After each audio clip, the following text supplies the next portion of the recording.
آلاف الجزائريين بل مئات الآلاف من الجزائريين اللي راهم الآن في فرنسا اللي انتهت لهم بطاقة الإقامة 10 سنوات وما حبوش يجدوا لهم. نعطل كل مصالح الدولة ومصالح الشعب الجزائري وخاصة المصالح الجالية الجزائرية اللي راهم يعانيوا في فرنسا.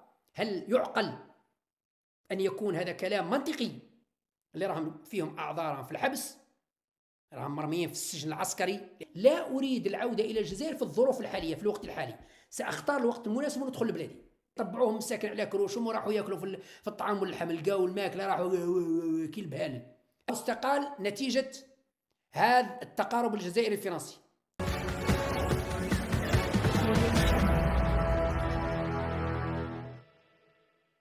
عندنا 6 ملايين جزائري في فرنسا.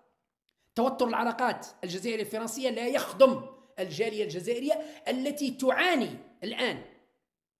هل يعلم الجزائريين في الجزائر أن آلاف الجزائريين بل مئات الآلاف من الجزائريين اللي راهم الآن في فرنسا اللي انتهت لهم بطاقة الإقامة 10 سنوات وما حبوش يجدوا لهم، لأن وزارة الداخلية هي اللي تجدد، ولأنهم يذكروا في الجزائريين قال هذا جزائري بلوكي له. ما عطاوهمش ميم باري سي بي سي، كاين اللي ما عطاوهمش حتى هذاك الاوتوريزاسيون باش يتحركوا، ما عطاوهمش. كاين اللي عندهم إقامة 10 سنوات في الجزائر اللي منطقيا تجدد تلقائيا بدون أي مشكل. كاين كثير من الجزائريين اللي راهم معطلين لهم الإقامة نتاعهم تاع 10 سنوات ومعطلينها لهم، وكاين اللي معطلينهم تاع عام. التحرك ما بين الجزائر وفرنسا اللي عندهم مصالح، كاين ناس اللي عندهم تجارة، كاين ناس اللي عندهم عائلة، كاين اللي عندهم مرضى، كاين كل واحد وظروفه. هذه كلها من أجل شخص واحد اللي هو بوعلام سنصال. توقفت مصالح كل الجزائريين من أجل خائن عميل.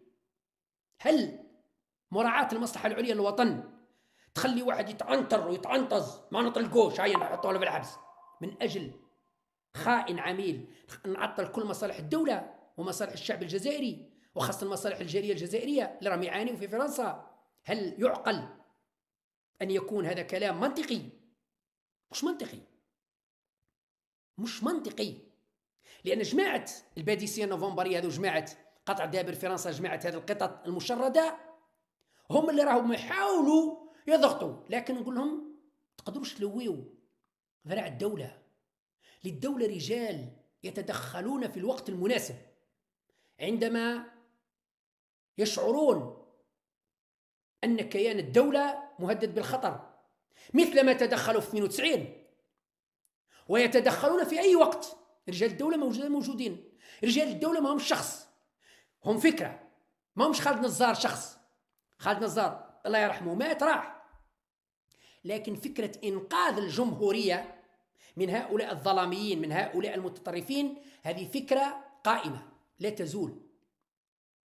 وفي هذا الأسبوع رجال الدولة العقلاء تدخلوا لإنقاذ الجمهورية، والرئيس عبد المجيد تبون استمع إلى العقلاء، استمع إلى رجال الدولة اللي نتمنى أنها تكون بادرة في المستقبل، أنه يشوف مصلحة البلاد ولا يراعي مصلحة القطط وهذا الفيران وهذا الهيشر هذا. لأنه الخطر تاعنا في الجزائر أنا قلت لكم هو مجموعة هذا والتلاحم والتشحم اللي راهم فيهم أعذارهم في الحبس، راهم مرميين في السجن العسكري لأنهم تآمروا على مصلحة البلاد، وفيهم اللي راهم ولاد الحركة راهم هاربين ما يدخلوش الجزائر، ممنوع أنهم يدخلوا الجزائر.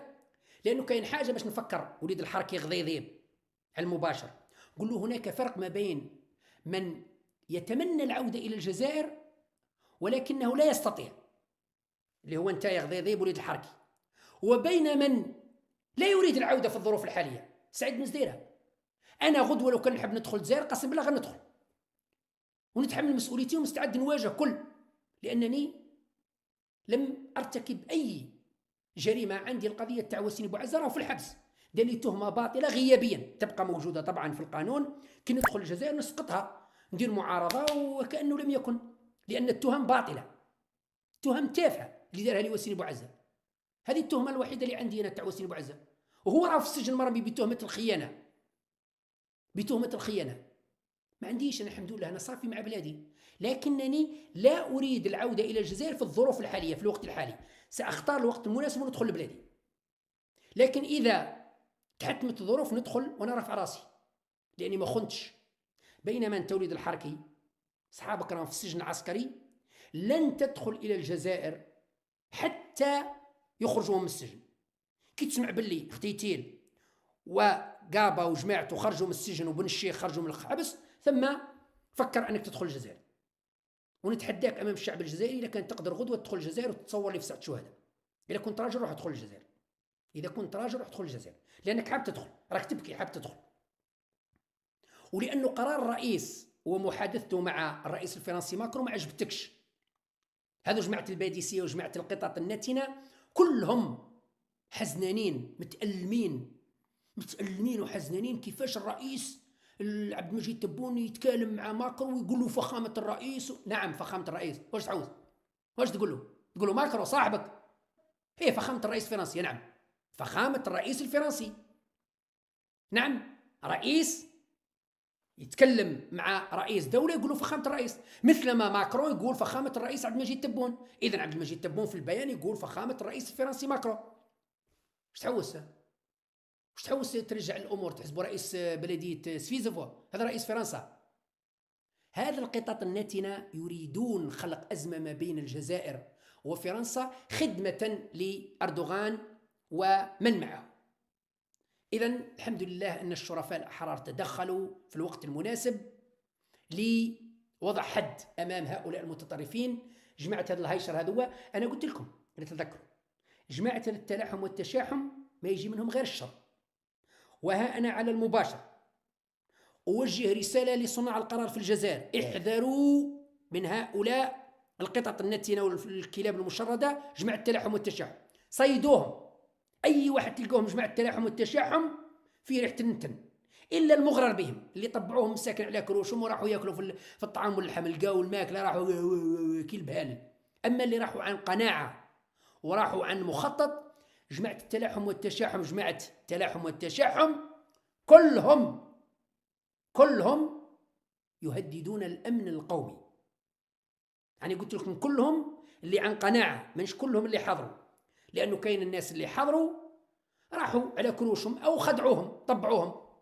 واحدة كيما سعيدة نغزة مسكينة لقات روحها لأنهم أمروها، قال لها روحي، جاء التليفون قال لها روحي، راحت مسكينة دخلت لقات روحها في المعمعة، لقات مع أخينا أبو لحية والقتالين وكذا، ما فهمت والو. وغيرها ما غير هي وغيرها. لكن الناس اللي كانوا عن قناعة ومخطين هؤلاء يسبب أو يهددون الأمن القومي ويشكلون خطر عظيم على أمن واستقرار البلاد. نعاود نذكر جماعة الباديسية النوفمبرية راهم خطر كبير، وجماعة التلاحم والتشاحم أخطر وأخطر وأخطر. قرار الرئيس عبد المجيد تبون بالتواصل مع الرئيس الفرنسي ماكرون والرسالة الودية قرار حكيم. أنا بالنسبة لي هو بداية لمرحلة جديدة. الآن فرنسا الرسمية عرفت قيمة الجزائر، وعرفت أنه عندما يتعلق الأمر بالكرامة والشرف ما كاش نقاش، هذه عرفوها. لكن احنا علينا أن ندرك أن أي خلل، أي توتر في العلاقات الجزائرية الفرنسية لا يخدم إلا اليمين المتطرف هنا وهناك.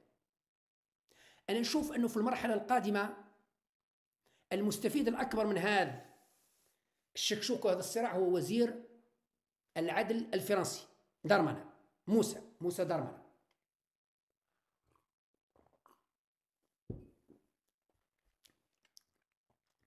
طبعا موسى دارمانا وزير العدل بعد ما تخلص من، يعني في إطار قانوني، بعد ما تخلص من لوبين اللي هي زعيمة حزب اليمين المتطرف اللي أصبحت الآن ممنوعة من ممارسة حقها في الترشح للانتخابات الرئاسية القادمة، يعني مستحيل تترشح، راحت.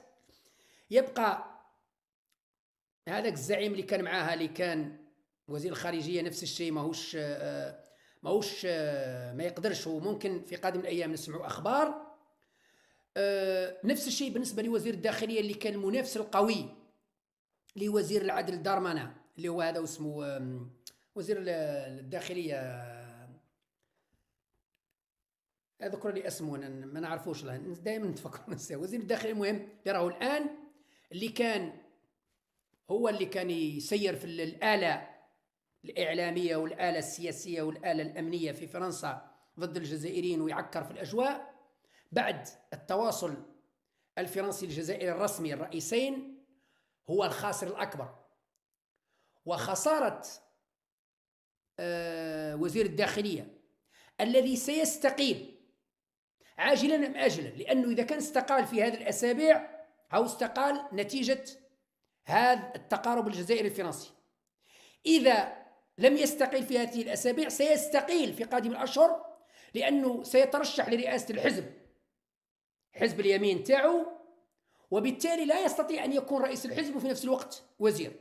سيستقيل من الوزارة ليتفرغ لرئاسة الحزب، يعني في كل الحالات سيستقيل، يعني مصيره خروج من الحكومة. روتايو، شكرا، روتايو وزير داخلية. إذن روتايو سيستقيل، سواء أنه يستقيل لأنه خسر المعركة الحالية، أو يستقيل حتى يتفرغ لرئاسة الحزب اللي رايح يكون مرشحه في الانتخابات الرئاسية القادمة.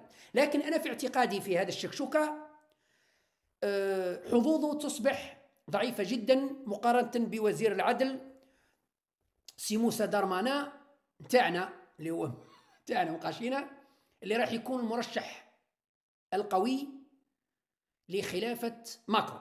أنا في اعتقادي الرئيس القادم لفرنسا سيكون وزير العدل دارمانا، لأنه ضرب ضربة قاضية لوبين تنحات، وضرب ضربة قاضية لوزير الداخلية من خلال هذا الصراع نفس الشيء تهمش. إذن يكون هو المنافس القوي في الانتخابات الرئاسية القادمة.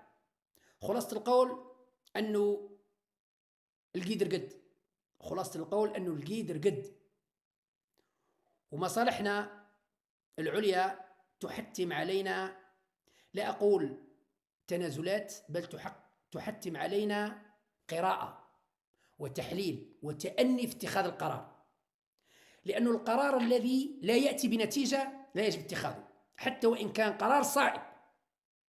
القرار الذي لا يأتي بنتيجة لا يجب اتخاذه حتى وإن كان قرار صائب، حتى يكون قرار صحيح وما يجيبش نتيجة ما نتخذوش. لأنه في إدارة شؤون الدولة نفكر في النتائج، لا يهم الأداء، لأنه في تسيير شؤون الدولة مثل كرة القدم، لا يهمنا الفريق الذي يلعب جيدا، بل تهمنا النتيجة. لا يهمنا الفريق الذي لعب المقابلة مليح، لا، يهمنا النتيجة. ما هي النتيجة؟ إذن علينا أن نفكر في النتيجة ولا نفكر في الأداء. احنا نتمنى أنه يكون الأداء جيد والنتيجة جيدة، هذا الشيء مليح. لكن إذا كان الأداء جيد والنتيجة صفر أو خسارة ما درنا والو. إذن خلونا نركزوا في النتيجة، عوض التركيز على الأداء خلونا نركزوا في النتيجة. لازم تكون نتيجة رابحين، أوكي، رابحين كاسرينكم، خاسرين كاسرينكم. إذن خلاص القول أنه في هذه الأزمة نظن خذينا دروس